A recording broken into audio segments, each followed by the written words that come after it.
Have you ever wanted to know how to beat Minecraft?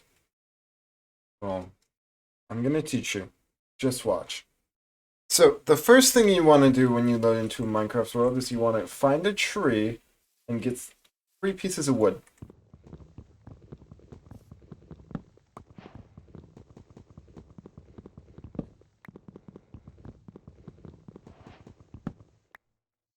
Once you have your 3 pieces of wood, you're going to want to craft them all into planks, and then you're going to want to craft a crafting table and 2 sets of sticks. Once you've done that, you're going to want to craft a wooden pickaxe and dig down to get some stone. You're going to want to get 3 pieces of stone, and then you're going to want to make yourself a stone pickaxe.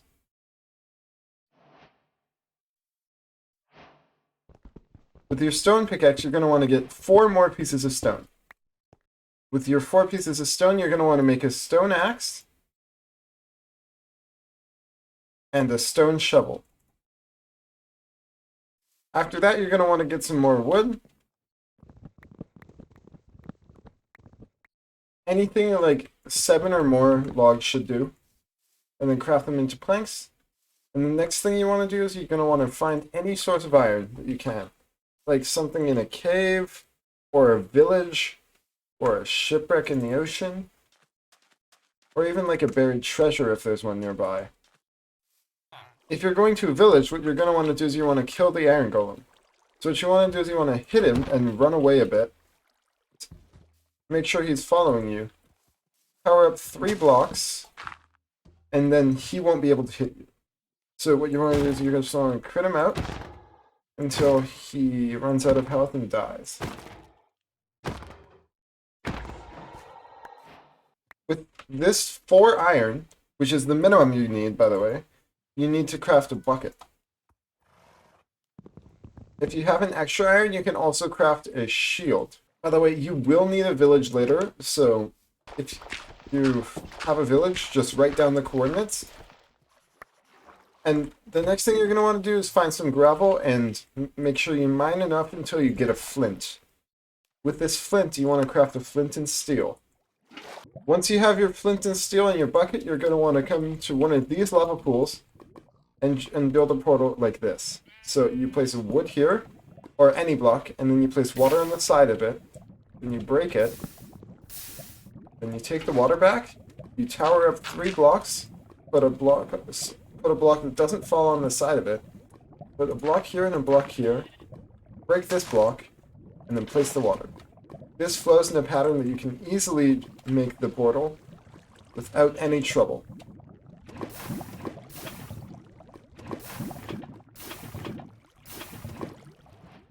Once you have this kind of a shape, take the water out and place it in the bottom, break these 2 blocks, and then fill them in with lava. Take the water out, light your portal, put your water here, and then take a lava source. Once you're in the nether, you're going to want to look for a nether fortress. This becomes a lot easier if you go on the maximum render setting, which on Java Edition is Quake Pro, and just keep looking around for a nether fortress until you find one. Once you find your nether fortress, if you're above it, you can make a boat, get in the boat, and go down off of, and you don't take fall damage. And then you're going to want to explore your nether fortress. What you're looking for is a spawner. Blaze spawner. You can also kill any blazes that you see on your way to the spawner. Once you find your spawner, you're going to want to make 2 blocks like this so that the blazes can't shoot you as easily. And then when they're not shooting, you can walk up and put 2 blocks like this. And that makes it super easy for them to not hit you. And you can just jump and get them to shoot without you being at too much of a risk. See how each time I jump, it does 1 extra fireball? Each cycle for the blazes does 1 fireball. So I can just... Okay, I got hit there. But if you do it slow enough, you won't get hit. I went a bit too fast. Keep killing blazes and waiting for them to spawn until you have 6 blaze rods. Actually, 7 if you had a village with a brewing stand, and 8 if you didn't, or if you don't know if you had a village with a brewing stand. But just, and mine out the bottom blocks of the spawner, like the blocks under the spawner, to make it so that blazes are more likely to spawn.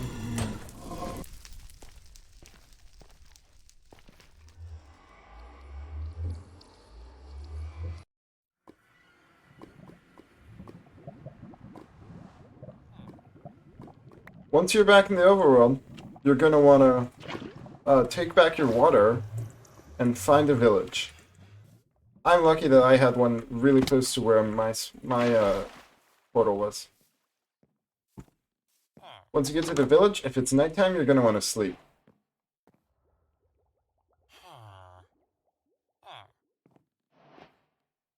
Next, you're going to want to get a bunch more gravel and try and get as much flint as you can. You're going to want to get at least 4. After you have 8 blaze rods, you want to go back to your portal that you were at before. Once you have your 4 flint, you're going to want to craft them into fletching tables with this recipe. You're going to want to get 3 cobblestone so that you can craft a brewing stand. The first thing you're going to want to do is get the fletching tables and turn your villagers into fletchers. You're going to want at least 2 of them. Probably more. And you're going to want to make sure that all of them buy sticks from you. If you have saplings, you can make this a lot easier by replanting the trees and making more. But basically, you're just going to want to grow a whole bunch of trees and chop them all down and get as much wood as you can. When you get around 2 stacks of wood, you're going to want to craft all of it into planks and then all of those planks into sticks. Trade those sticks with the fletchers. On Java Edition, you can just click this and then press space and right-click on this slot and it will automatically refill and trade it. If you do it a few times, it should be turned into one that does have a stick trade. Like that. So now just keep doing your thing with sticks and trading to the fletchers. And then once you have 32 emeralds, you can start trading with a cleric from the brewing stand. And trade 10 reds for redstone dust 10 times. Don't shift click it, because that will make their prices increase. Once you see the bubbles, you can click them again, get the lapis trade, and this time you do want to shift click it. Now you have bubbles, and what you want to do is you want to wait for him to restock his lapis trade. Like that. And then you're going to want to shift-click the lapis one more time. While you're doing this, you want to get more wood and help the fletchers at the same time. So with your wood, you just craft it again, craft more sticks, and trade it all to the fletchers.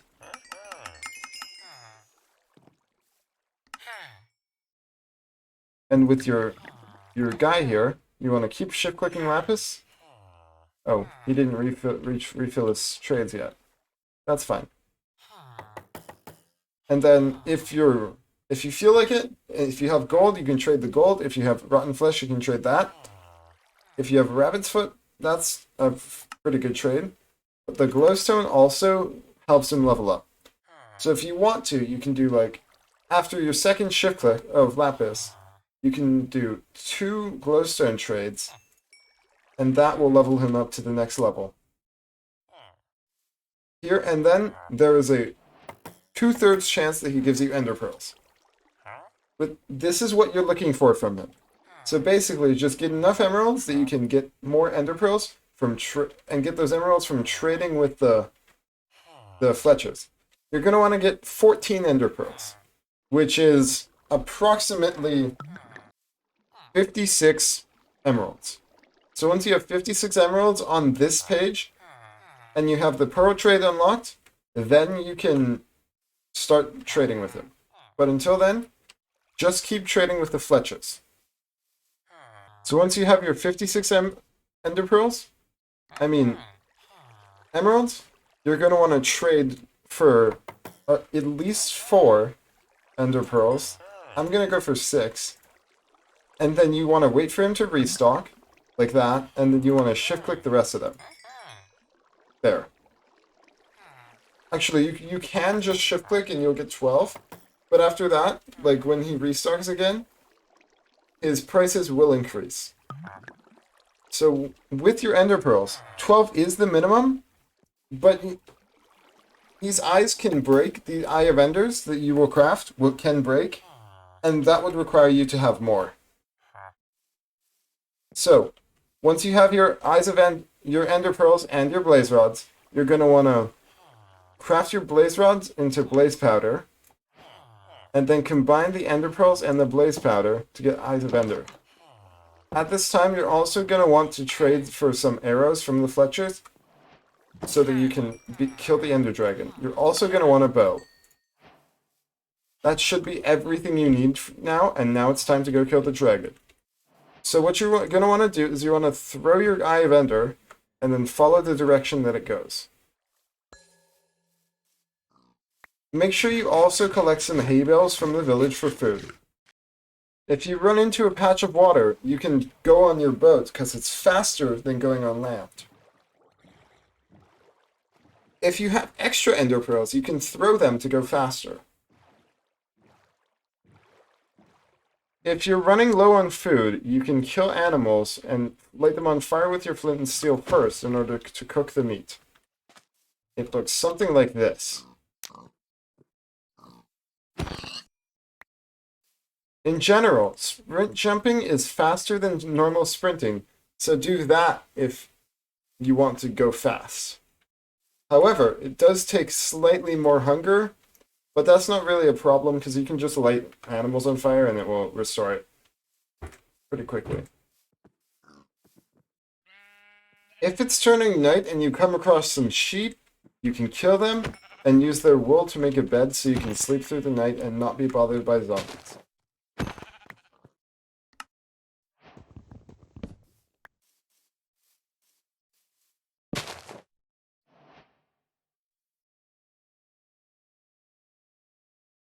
Turns day, you should pick up this bed so you can use it later. On Bedrock Edition, the strongholds are anywhere from like 600 blocks to 1600 blocks away from this 0, and on Java Edition, they are around 1000 to 2500 blocks away from 0. As you approach where you think your stronghold might be, you should throw an eye and see if it changes direction.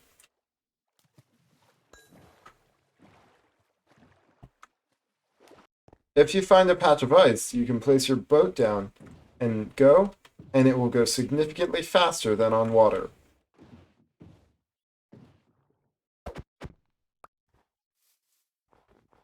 If you throw your eye and it changes by a significant amount, like more than like 10 degrees, you know that the stronghold is quite close.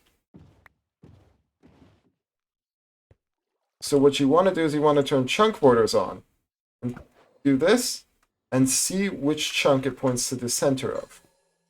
And then if you go off of your angle a little bit, like around one chunk, and throw it again, you can line up the 2 vectors of the eyes and see which chunk it points to the center of. So it's somewhere around here. I know that because I had a significant angle change. If I throw my eye right here, we should see it go back. With this angle, we can tell that it is most likely to be in the next chunk over, because eyes always point to the center of the chunk, and it looked like it was pointing to this one. However, it could be this one. So I'm going to throw an eye right at the line between these two chunks, and whichever one it goes towards is probably the right one. That went straight down. We want the chunk number, which is the number over here after the block. You can see that we want that to be 4, 4. So it will be right here. Up, right here. This will put you right in the starter staircase. If you're digging down in water, you want to go into the swimming animation and then place a block above your head so that you can dig down without having to worry about water. There we go. We're now in the stronghold.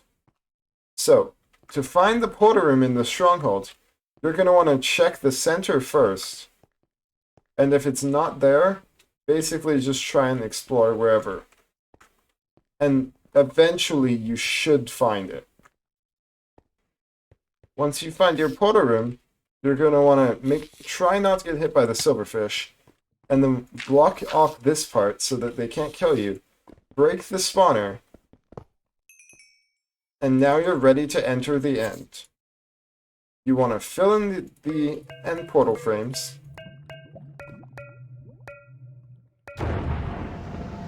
And then you're ready to go in. Make sure you have a bow and some arrows, and an axe that's healthy. So I'm going to craft a new one.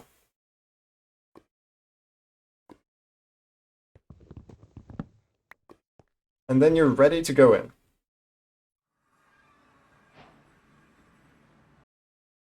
Once you spawn in, if you're on an island like this, you're going to want to bridge over to the center island. If you hold shift, you will not fall off of the block you're standing on. Once you're in the end and you see the dragon, you're going to want to try and shoot these crystals. Once you get all of them, the dragon can no longer recover health. The crystals in the cages are harder, so what you want to do is you want to go up to the corner of them and try and shoot them through the corner, like this. You aim your crosshairs up something like this, and then it goes through. The tall towers you want to shoot from far away, because it gives you a higher chance of being able to hit the crystal, instead of just hitting the tower. When the dragon perches after you have all the crystals knocked out, you're going to want to try and hit it in the head with your axe. This will deal a ton of damage, and should die in around 2 to 3 perches. You can also shoot it with your bow while you're waiting for it to perch. This won't make it perch faster, but it will do damage to it that you won't have to do later.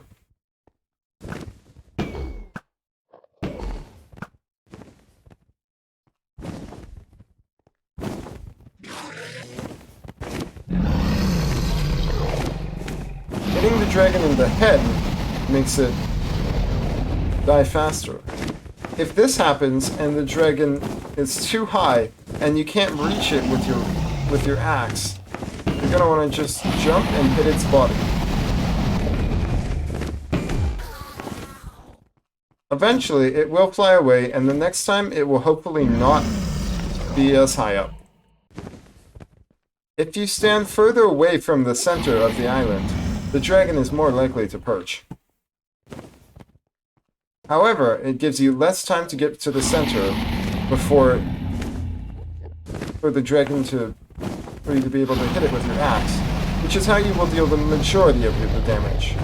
You can try and jump and hit its head, but you are not likely to be able to. It's much safer to just jump and hit its body. Sometimes when it adjusts itself, you can, but that's just how it works.